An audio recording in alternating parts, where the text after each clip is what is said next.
बिहार में राजनीति में हलचल है। कहीं ना कहीं जिस तरीके से अमित शाह आते हैं और आने के बाद कहते हैं कि अब राजनीति में क्या बदलाव होगा, चाणक्य माने जाते हैं। ऐसे में राजनीति के दुनिया में वो एक नया छाप छोड़ने बिहार आए हैं। क्या बिहार आकर तेजस्वी यादव को हरा पाएंगे या नहीं हरा पाएंगे? ऐसे में हमारे साथ एक जाने माने शख्स मौजूद है जो हमेशा भाजपा का विरोध करते नजर आते हैं। इनका नाम अनुराग ओझा है और पूछते हैं कि आखिर इनका क्या सोचना है अमित शाह के बिहार आने पे। कैसे हैं? हम तो मैडम ठीक हैं, आप कैसे हैं ये बताइए। मैं भी बहुत अच्छी हूँ। नहीं, बिहार में आप कैसे हैं? बिहार में मैं बहुत अच्छी हूँ। आपको बिहार आकर कैसा लगा? बढ़िया लगा बिहार। मतलब इतना ठंडा रिएक्शन की बढ़िया लगा का क्या मतलब है? बढ़िया लगा का मतलब कि जो 15-20 दिन पहले जो चंगा था उसको नीतीश कुमार जी ने नंगा कर दिया। अच्छा। मतलब फेरा बदल दिया। अब मैडम बताइए, फेरा बदल देने वाले का क्या भरोसा है? अच्छा, फेरा तो इसमें नीतीश जी राजद को छोड़कर बीजेपी चले गए, तो इसमें राजद की क्या गलती है? बिल्कुल नीतीश कुमार जी की गलती है। अब एक चीज बताइए कि सपने तो दिखाए थे बड़े बड़े, अब फिर वही खेमा में चले गए। इन्होंने नीतीश कुमार जी ने क्या कहा था कि मर जाना कबूल है मगर उनके साथ जाना कबूल नहीं है। कबूल नहीं है। तो आखिर क्यों, क्या मजबूरी रही, क्यों कबूल कर ली? हमको लगता है ईडी और सीबीआई का छापा पड़ रहा होगा, कुछ तो मजबूरी रही होगी। मैं नीतीश कुमार जी का तहे दिल से शुक्रिया अदा करता हूँ कि वो मजबूरी के आगे नर्वस हो गए। मतलब ये कहना कि हम मिट्टी में मिल जाएंगे लेकिन भाजपा में नहीं जाएंगे, उनके लिए वही मिट्टी है, वही शमशान है, वही भाजपा है। एक लाइन की तो मैडम बात यह है। क्या लग रहा है कि अमित शाह जिस तरीके से बिहार आए हैं और बिहार में आकर एक अपनी चाणक्य माने जाते हैं राजनीति का, उनका बिहार आना भाजपा के लिए कितना मैडम पहले बताइए, चाणक्य को मरे हुए कितना देर हुआ? बहुत समय हो गए होंगे, मुझे तो याद नहीं। तो फिर चाणक्य किसे कह रही हैं? चाणक्य किसे कहते हैं? सबसे बड़ा सवाल तो ये है। अमित शाह जी को चाणक्य कह रहे हैं, मतलब आप अमित शाह जी का अपमान कर रहे हैं। अमित शाह जी का अपमान हम कहाँ कर रहे हैं? चाणक्य अमित शाह जी कैसे हो कि हम राजनीति के चाणक्य हैं? राजनीति के चाणक्य होना, आप पहले ये सीधा बोलिएगा ना कि राजनीति के चाणक्य हैं, बताइए जो चाणक्य हैं वही मूस वाले चाणक्य के पास में चले गए। नहीं, हम अमित शाह के जैसा के पापा की बात कर रहे हैं, जैसा के पापा की बात। बिल्कुल। अब बताइए मैडम, वो चाणक्य कैसे हैं? जहाँ वो अमित शाह मोदी जी को तो कह देते हैं कि जुमला है। मोदी जी का जो अपमान करे वो चाणक्य हो सकता है? आप बताइए। नहीं, बिल्कुल नहीं। भाजपा के सारे दरवाजे उनके लिए बंद हो गए हैं। बोला था ना, दरवाजे कैसे खुल गए? चाणक्य हो सकते हैं।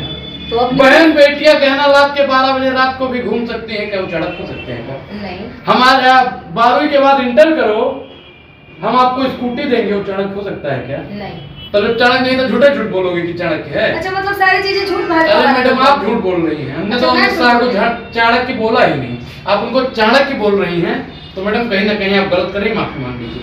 अच्छा सर, हम माफी मांग लेते हैं अगर हमारी ये बातें माने, क्योंकि हमारा ये कहना नहीं है वो राजनीति में चाणक्य। और ऐसे ही नहीं, मोदी जी अमित शाह की हर एक बात सुनते हैं। आप ये कैसे मतलब आप मानते हैं कि मोदी जी अमित शाह के कठपुतली हैं? बिल्कुल।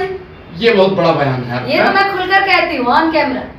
बहुत अच्छा बात कहती है। हम लोग तो जानते थे अडानी जी के इशारों पर काम होता है, लेकिन आपने बता दिया। अमित शाह की अगर बात वो नहीं मानते तो फिर बहुत से सारी बातें सामने आ जाती है। तो मैंने 12वीं के बाद इंटर किया, मुझे स्कूटी क्यों नहीं मिली? अच्छा, आपको स्कूटी नहीं मिली? बिल्कुल नहीं मिली। आपने नहीं किया अमित शाह? अरे हम कौन सा शिकायत करें? लश्कर भी तुम्हारा है, सरदार भी तुम्हारा है, तुम सच को झूठ लिख दो, अखबार भी तुम्हारा है, इस दौर के फरियादी जाए तो कहाँ जाए?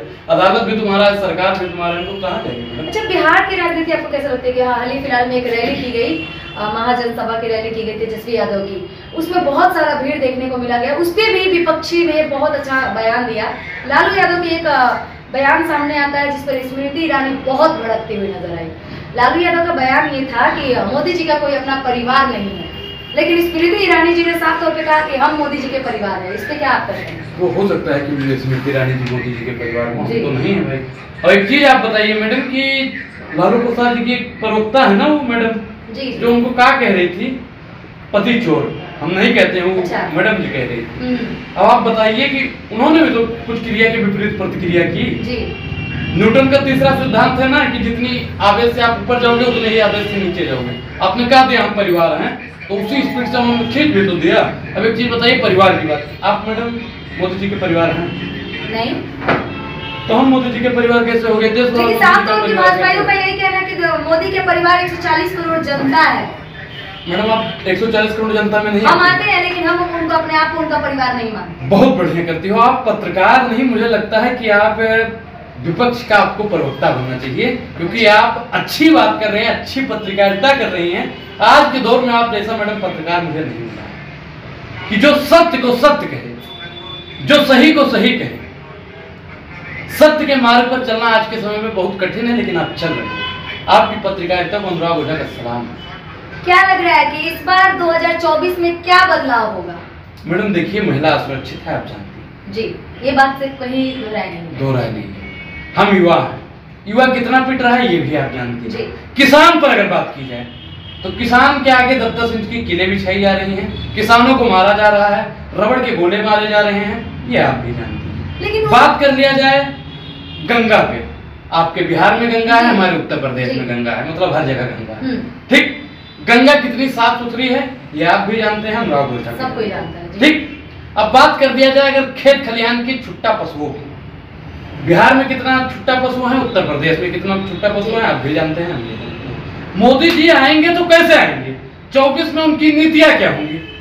जनता को कैसे लुभाएंगे? आपने नहीं सुना? आपकी बार 400 पार। हाँ बिल्कुल, अब की बार पूरे जोरों शोरों से हाँ के साथ अब की बार दाल 400 पार, अच्छा। अब की बार तेल 400 पार, अब की बार रिफाइंड 400 पार, मूंगफली का दाना 400 पार, सोयाबीन 400 पार, आलू 400 पार, टमाटर 400 पार, मिर्चा 400 पार, धनिया 400 पार, 5 रुपए वाले पेन की कीमत भी 400 पार।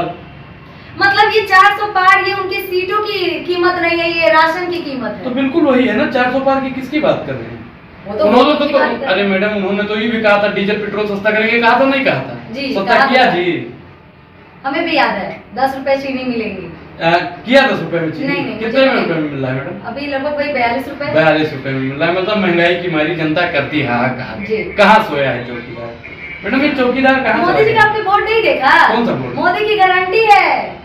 मैडम किस चीज की गारंटी? हर चीज की वो गारंटी देते हैं, योजनाएं अपना बताते नहीं थकते हैं। तो मुझे योजना गिनवाइए। मुझे तो एक भी याद नहीं है। आपको नहीं याद है, हमको नहीं याद है। वो कौन सी योजना है जो मोदी जी गिनवाते हैं? उनका जो पोस्टर देखा होगा उस पर सिर्फ लिखा है मोदी की गारंटी, उस पर योजना का नाम नहीं लिखा है। मतलब इस देश में, इस धरातल पे उनकी योजनाएं आई नहीं। हमारे गोंडा से मैडम एक शायर हुए थे, अदम गोडवी साहब, उन्होंने लिखा था कि उनकी फाइलों में गांव का मौसम गुलाबी है, मगर ये आंकड़ा झूठा है, ये दावा भी किताबी है।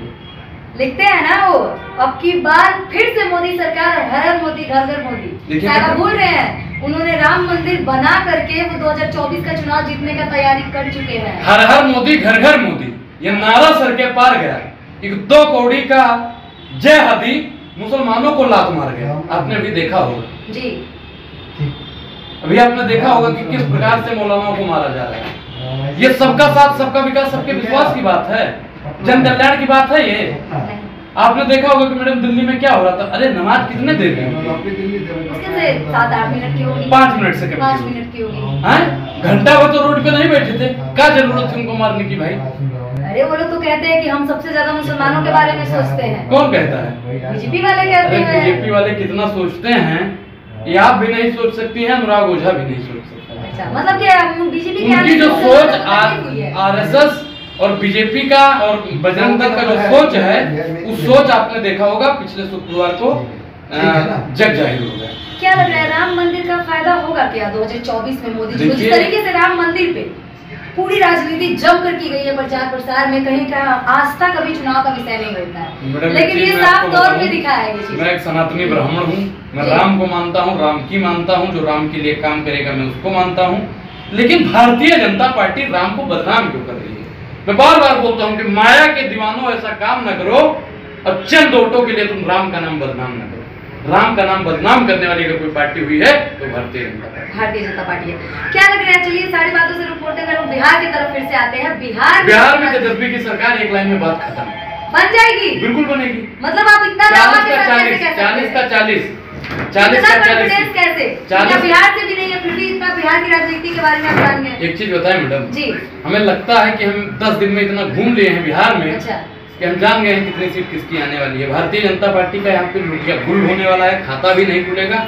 यहाँ पे इंडिया अलायंस की प्रचंड बहुमत से सरकार बनेगी और 25 तेजस्वी बाबू प्रचंड बहुमत से मुख्यमंत्री बनेंगे। अब भूल रहे अमित शाह के दावा कर दिए 40 में 40 सीट भाजपा की होगी। अरे मैडम दावा से थोड़ी ना होता है, मैंने अभी अमित शाह का पहले आपको कितना दावा गिनवाया, एक भी दावा का नहीं हुआ ना जी।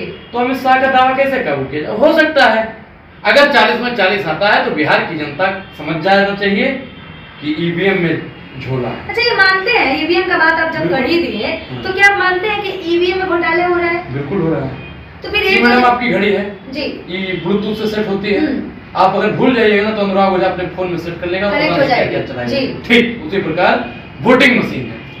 अगर विपक्ष शुरू से ध्यान दिया होता ना तो भाजपा कभी अपनी सेटिंग वहां पे न बैठा पाती और भारतीय जनता पार्टी का वर्चस्व इस देश में करना आता। अच्छा, लेकिन ये पूरा एकदम कॉन्फिडेंट होकर कहना कि 400 पार की बार 405, ये कहने का मतलब क्या है कि कोई इतना दावा कैसे कर सकता है कि मेरा 400 आएगा ही आएगा? अब मैडम हम क्या बताएंगे, वो तो उन्होंने बता दिया 400 पार मतलब सेटिंग है पहले से। अच्छा, पहले से तैयारियां है? बिल्कुल।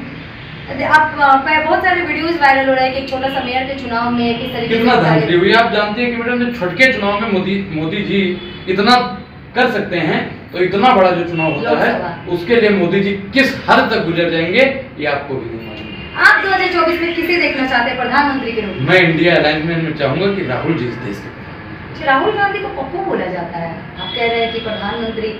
पत्रकारों को दलाल भी बोला जाता है, हम भी जानते हैं। पत्रकारों की जूता चप्पल से कुटाई भी होती है, हम भी जानते हैं। मतलब ये किसने बोला उनको पप्पू? हम लोग तो बोले नहीं है। तो पप्पू जो बोलता है पप्पू होता है मैडम। पप्पू नाम एक नाम। पप्पू यादव को जानते हैं बिहार में? बिल्कुल जानते हैं। जानते हैं ना? हाँ। अब उनको पप्पू बोलिएगा तो पप्पू हो जाएंगे? आप ये बताइए, हमारे गुरु जी थे और संस्कृत के बहुत बड़े अध्यापक थे, पीजीटी कर रखी थी उन्होंने, उनका नाम पप्पू था। अच्छा, अब इसका मतलब वो पप्पू हो गए। मतलब कि राहुल गांधी को कोई कुछ भी बोल ले? बिल्कुल, मतलब वही आएंगे। बिल्कुल राहुल गांधी जी आएंगे, जो हर जुल्म से टकराए मैं वो आंधी बनाऊंगा, नए अंग्रेज आए हैं नए गांधी बनाऊंगा। सही है, बहुत बहुत शुक्रिया आपका। आप सुन रहे थे अनुराग ओझा को, और कैसा लगा आपको ये वीडियो? आप क्या सोचते हैं बिहार की राजनीति को और लोकसभा चुनाव को लेकर कमेंट करके जरूर